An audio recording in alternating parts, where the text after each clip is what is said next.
Everybody. This Monday, I'm heading to Alaska for a 3-day tour of the state. I've been looking forward to this for a long time, not only because Alaska is one of the most beautiful places in a country that's full of beautiful places, but because I'll have several opportunities to meet with everyday Alaskans about what's going on in their lives.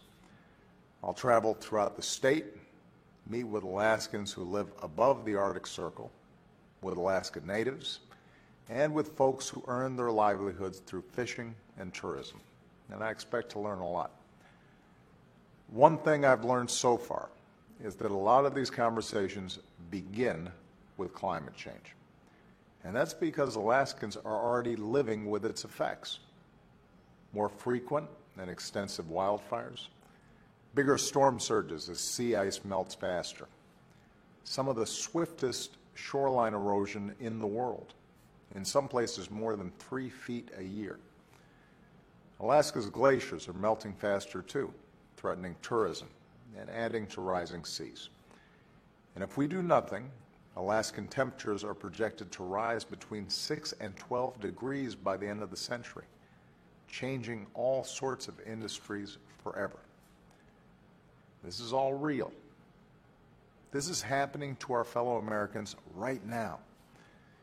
In fact, Alaska's governor recently told me that 4 villages are in imminent danger and have to be relocated.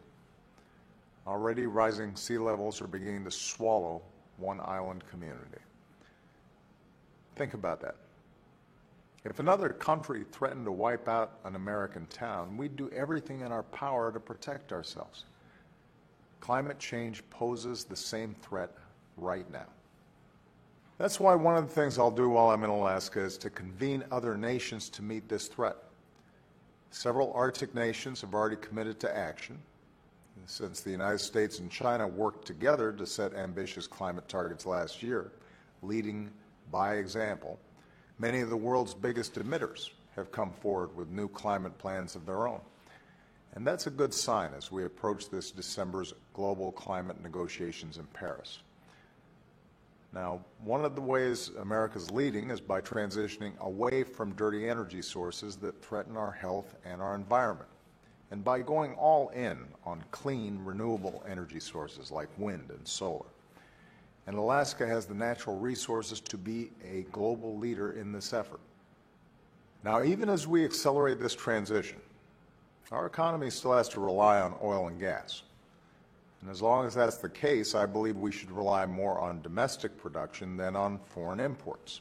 And we should demand the highest safety standards in the industry, our own. Still, I know that there are Americans who are concerned about oil companies drilling in environmentally sensitive waters. Some are also concerned with my administration's decision to approve Shell's application to drill a well off the Alaskan coast, using leases they purchased before I took office. I share people's concerns about offshore drilling. I remember the BP spill in the Gulf of Mexico all too well.